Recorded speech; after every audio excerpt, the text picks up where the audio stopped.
All right. We cleared up a little space here, and so we're in this situation where the sun's come up, and there's some wildlife going on outside. Let's put it that way, right? They're acting more early spring than late summer. Go figure. But we got this situation where they did this thing, psh, cuts off, and it cuts off right before you get what? Well, we're not going to have to deal with that because the whole point was I wasn't supposed to be doing that kind of diversion anyway, right? I was supposed to be dealing with somebody that was competent and understood that they actually had an obligation, including under the circumstances, to let me talk directly or at least through the appropriate diplomatic channels with who I needed to talk to, which at that time happened to be the Attorney General, just the Attorney General of another country. And it's this really fucked up thing where I think because I refuse to be virulently anti-Semitic, including anti-Semitic against the other kind of Semites, right? That somehow when they were putting up that law regarding boycott, divest, and sanctions, and anti-boycott, divest, and sanctions, that they just lumped me in there based on the fact that what I didn't know at the time is when I was first here in 2005, they had already hooked up a lease on my mineral rights, right? That was apparently 15 years long. And when they did that, they just labeled me as a profile of somebody, I guess, that they just expected to arbitrarily boycott, divest, and sanction. And see, the whole thing is they really should have paid attention to all that subtext of the State of the Union address in 2016. Anybody see that? Anybody see Obama's last State of the Union address? Anybody see Michelle when she was clapping? I will never forget that. That is the look of a woman that is absolutely disgusted and disgraced with what's going on. I noticed that. And I gotta be honest with you, I've kind of held her to that standard ever since. Right? I saw her. I saw that look. I knew exactly what she was thinking. Why? Because she knew what I was thinking. Right? How many other people knew what I was thinking? See, what had happened is I applied for a job. And in the course of applying for a job, I actually wrote them my concerns about some of the focuses. I was like, I'd like this job. I think I would do good in this job. But the problem is, I think that you might be better served if you reevaluated your focus. And in the course of reevaluating the focus, then we might have some more strategic goals. And in the course of pursuing those strategic goals, we might be able to get other allies. And we might be able to avoid certain pitfalls that anybody can see, right? If you're going to talk about, well, what would be an appropriate target for sanctions? And what's your justification? But then ultimately, why are you sanctioning or boycotting or divesting something? Is it because you've been dispossessed? What have you been dispossessed of? What do you want to recover? And so you focus your objectives specifically. And I happened to, have been in a situation where I knew some people, they were engineers, and they were talking about how they wanted to get involved with desal. I talked to this guy, he talked to me about some wells and talked to me about the water table, and I was kind of like, well, I mean, that's the kind of stuff they're stealing from people. Isn't that the kind of stuff you want back? And then we got to talk about the whole thing around private ownership of water and legacy water owners and, things of that sort, and public use, and then apportionment based upon specific. Oh wait, I did talk about that actually. I wrote some stuff. Got published online. Got published in a newspaper because I used to do stuff like that. I used to write and it got published. Things like that happen, right? Oh, what was I talking about? There was something else I was supposed to be talking about besides this. Oh yeah, BDS. Yeah, I wasn't a big fan, right? And if I was going to do BDS, let me tell you, I would do it a lot different than they were. And by the way, there's some things you just don't boycott. You don't boycott an entire nation, especially if there is a potential capital case. And in the course of that potential capital case, there might be a mutual interest served in cooperating with the investigation and or allowing for it to be known that you believe you could provide testimony as evidence to some of the charges in that proceeding. Right? That's why I went to go talk to that guy. He thought he just didn't want to deal with that. Somehow it has something to do with trade secrets. Really? If you want a date, just ask me, right?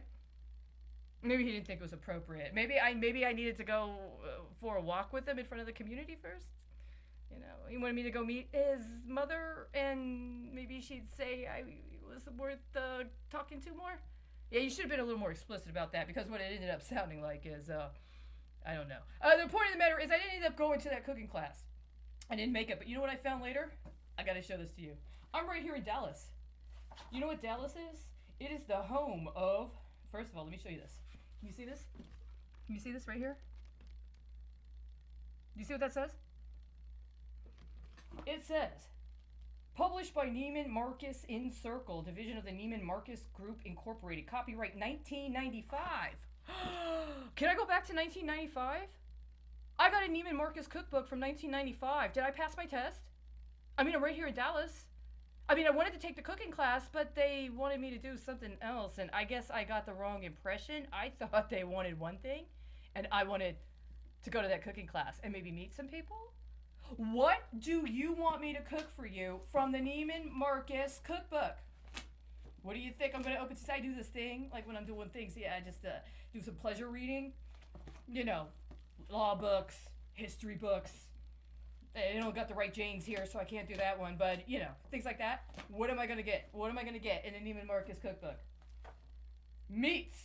I didn't just open up to a meat recipe, by the way. I opened up to the entire goddamn fucking page of meat. Do I get them all?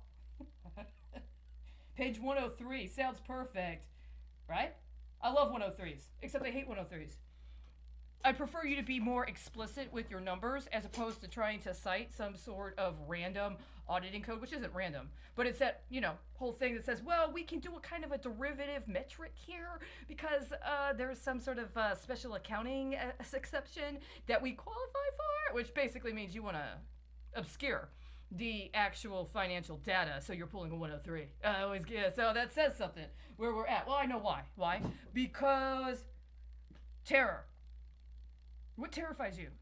You know what terrifies me? Submarines. You know what especially terrifies me? Outlays. And the development process for a submarine. My understanding is that if you are laying down a submarine, it can take a protracted period of time. From the inception of the understanding that, for whatever reason, it has been determined that there is a need for a submarine, to the process of the actual construction, to the understanding of where it is going to call its home, right? Its birthing home, and then the whole naming, and then the whole official commissioning. It's a long time before you approve submarine development and its first mission, including its first training mission, its first crew, its first captain. Submarine outlays terrify me. Especially if they're reprogrammed as a submarine as retaliation for being really, really fucking good at being a destroyer. You know what I mean? And then it gets even crazier. Why? Because submarines have a very special place as part of the military arsenal when it comes to the Department of State. Diplomatic service. See, that's why these outlays take so long. You have to cultivate it for just the right kind of diplomatic service. You can see it if you know where to look. I found it one day. I found all of the outlays the United States did for submarines a long time ago.